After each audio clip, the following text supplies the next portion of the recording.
Bueno, pues en pantalla 1, Lucero Solórzano tiene el pronóstico del tiempo libre y tiene dos invitados estelares. Lucero, buenas noches, bienvenidos. Hola, por supuesto a su casa.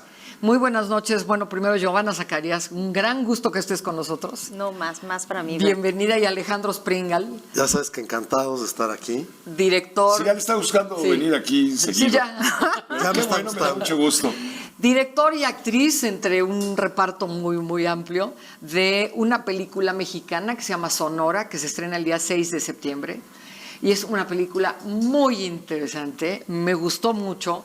Yo nada más. ¿Por qué está interesante? Mira, a mí la fórmula, les comentaba yo antes. No la vas a expoliar. No, de ninguna manera.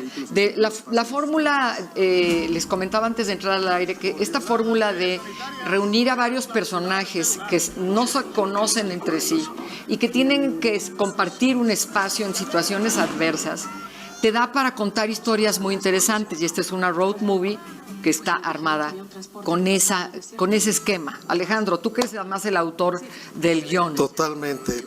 Lo que pasa es que un texto político histórico es muy importante, porque sucede en 1931, que es un momento muy parecido a lo que estamos viviendo ahorita. Claro. Es la época de la Gran Depresión, el único momento donde se ha cerrado la frontera entre México y Estados Unidos. El presidente Hoover cierra la frontera y empiezan las deportación masivas de los 30, ¿no? Del lado de México, 10 años después de la Revolución, sigue siendo dominado por el Grupo Sonora. Esto es antes del programa Bracero. No, el programa Bracero empezó en los 20. En los 20. Exacto. Que les contrataban por tiempo determinado, los dejaban entrar siempre y cuando fueran a la pizca agrícola y los retachaban. Por un tiempo determinado y los retachaban, y había un control bastante fuerte por parte del gobierno americano y del mexicano. Sí. Pero bueno, en esta época, en el 31, en Sonora, acaba de subir Rodolfo Elías Calles y viene la expulsión de los nacionales chinos del estado. Entonces es una época donde están las migraciones a todo lo que da, el nacionalismo y además el ingrediente que ya le metí a la historia con estos 12 personajes que van a viajar por el desierto de Altar, por el desierto sonorense. Peligrosísimo. Hay un rollo de racismo muy exacerbado. ¿No? Entonces, en ese sentido, y la historia la empecé a trabajar antes incluso de que Trump se perfilara como el candidato republicano. Y de pronto tenemos la historia y la realidad empieza a hacer la historia todavía más vigente y más fuerte. Es que muchas veces la realidad es actual, pues. Es actual. Sí, es actual. Es actual, pero en 1931. Y yo lo que no sé es cómo fueron a dar tantos chinos a esa zona del país en esa época. La historia es fascinante y te la cuento rápido. Fue en el Porfiriato, específicamente cuando Corrales, gobernador de Sonora. En Estados Unidos se terminan de construir los ferrocarriles ya en California. Y la península de Baja California estaba como separada del resto del país. Sí, era territorio. Sí, no era solamente estaba unida por una carretera que cruzaba California y Arizona. En México no había carreteras y Porfirio Díaz finalmente quiere también poblar toda esa zona. Pero de europeos. O sea, el rollo es que en 1914 él lanza una ley que dice: quiero que entren europeos a territorio mexicano, blanquitos. No, pero lo que más emigró fueron chinos, como 14,000 chinos a en finales ese de año. 1814. Por eso vas hoy a Mexicali y te encuentras una cantidad de restaurantes chinos. O sea, dejaron huella los chinos por su presencia en México, sobre todo en la Baja California. Pues es que eran los dueños de del banco, los que llevaban el comercio. El Banco de Sonora. Ajá. Hacían el comercio más grande de Sonora, ¿no? Y de la frontera, ¿no? O sea, eran como, llegaron sin nada y fueron los que crearon la abundancia en el estado, pero a pesar de todo eso, lo más fuerte era la discriminación. Los metían a guetos, las mexicanas tenían prohibido casarse con los chinos, se les decían chineras, o sea, se les maltrataba en las plazas públicas enfrente de todos, o sea, era como un holocausto, pero chino.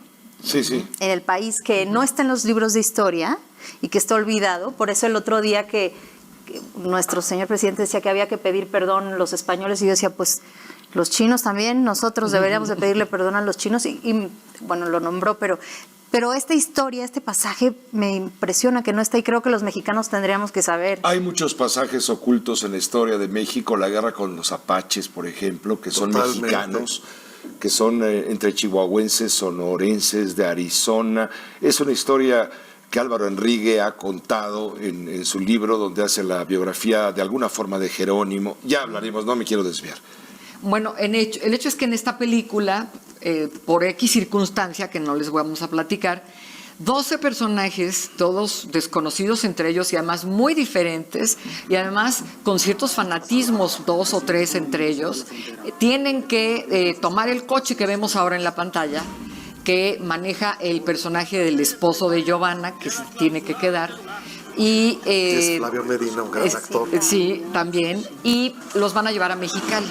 Pero pues no hay carretera, tienen que cruzar el desierto, completamente el desierto, y es donde se pone muy interesante la película, porque vas viendo, hay uno que es medio nazi. Hay un asunto bien interesante, Giovanna, Alejandro, hay un asunto muy interesante, la temática del nuevo cine mexicano de alto impacto, no las porquerías, está yendo justamente a la historia, a la crítica social. Sí. El otro día tú pude ver la película que aquí recomendamos, Nadie sabrá nunca. Nadie sabrá nunca. Que es una historia, exactamente. Sí. Me fascinó no solamente el arte, la fotografía, la edición, no, la música, no. La temática, crítica social, injusticia, discriminación, machismo. Este tipo de películas son las que sí van a jalar, creo yo, gente a la taquilla. Ojalá que sí. Pues esperemos, porque yo creo que es importante volver a recordar que ya vivimos un momento en los 30s que se está repitiendo ahorita. A mí me preocupación. Para entender lo que somos hay que saber quiénes fuimos o de dónde venimos. Y para no repetir los mismos errores. Entonces, está sucediendo algo a nivel mundial parecido a lo que estaba sucediendo en los 30s. Nada más que eso desembocó en ¿qué? En la Segunda Guerra Mundial. Los nacionalismos excesivos, el racismo implacable, ¿no? Y ahorita que en México estamos recibiendo a tantos migrantes y hay nuevas políticas con Estados Unidos, es un momento de revisar, esto no es nuevo, esto ya pasó, sí, ¿no? Entonces, ¿y qué mejor cuando puedes no nada más contar la historia, sino además entretener, mostrar paisajes? La película muestra... Es preciosa, ¿eh? Sí. ¿Qué onda con la muy bien fotografiada, espectaculares, la fotografía es espectacular. Sí. Y la música, que es de Sergei Saldívar, sí, y la música de Jacobo Lieberman es una maravilla. No, y ese elenco, el elenco es de sueño. Es que yo le decía a Lego, es que me estás poniendo el elenco de que toda la vida quise trabajar con ellos, ahí están. Eso es. ¿Quedaste además de que te pagaron satisfecha trabajé artísticamente? Ella sale de chofer. Yo salgo de chofer, de la groupie le maneja a todos. Eso es. Ella es el primer Uber. Sí. El Uberpool. El Uberpool. ¿Qué más tenemos esta semana para recomendar? Bueno, por supuesto, 6 de septiembre. El 6 de septiembre y lo estaremos recordando. Sin excusa ni pretexto. También tenemos la nueva película, la 9ª película de Quentin Tarantino, que se llama Había una vez en Hollywood. No digo que sea la mejor, y en eso siempre habrá mucha polémica, ¿no? Pero lo que es su base de la película es el grupo actoral. Leonardo DiCaprio y Brad Pitt y Margot Robbie están enormes. La película está ubicada en el año 1969, que es un año muy emblemático porque es el año que los americanos llegaron a la luna, es el año pues sí, pero estaba Vietnam en efervescencia. La guerra de Vietnam, es el año en que está es el año de la ruptura hacia el paternalismo, la disciplina excesiva, brutal, la Guerra represiva, Fría, veníamos del 68. Sí, punto de quiebre mucho con el movimiento hippie, las drogas. Y sigue a un actor, que es Leonardo DiCaprio, que ha sido protagonista de una serie de televisión de vaqueros en blanco y negro, y que está de capa caída y está queriendo otra vez levantar su carrera. Y su stuntman, su doble, es Brad Pitt. Entonces, ellos hacen una pareja de verdad muy bien lograda, son muy buenos actores, pero yo creo sobre todo que Leonardo DiCaprio es muy superior. Pero lo que es muy interesante aquí, Pepe, es el diseño de arte de la producción, es impresionante. Están todas las series de televisión que vimos tú y yo de chicos. No sé si ustedes también, no creo que hayan alcanzado. Las series que vimos, No nos dejaban entrar, a ver. el FBI, el fugitivo, todo lo que se te pueda ocurrir, los coches, cómo están cuidados, el vestuario, esta actriz sale interpretando a Sharon Tate, porque son como una suerte de 3 líneas narrativas. Ya ves cómo es Quentin Tarantino, que cambia los tiempos, no hace historias lineales, y esta Sharon Tate, que tiene su Roman Polanski, aparece y es vecina de la casa del personaje de Leonardo DiCaprio. Y hay varios twists muy, muy interesantes, pero yo creo que la película está muy bien hecha.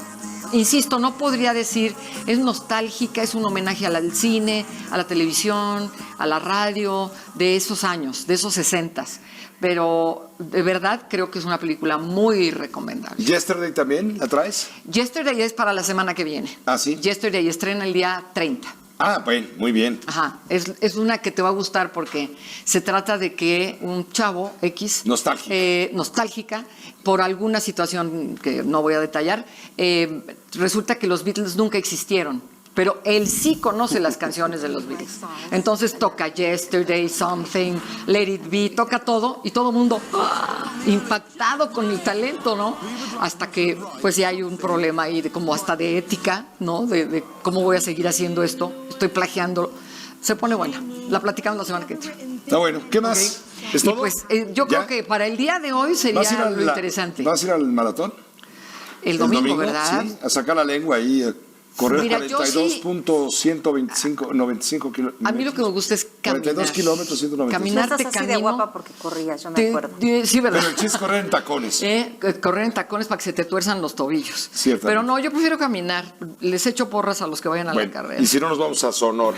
Okay. A la película. Pues vas al desierto de Altar, bajas rapidísimo.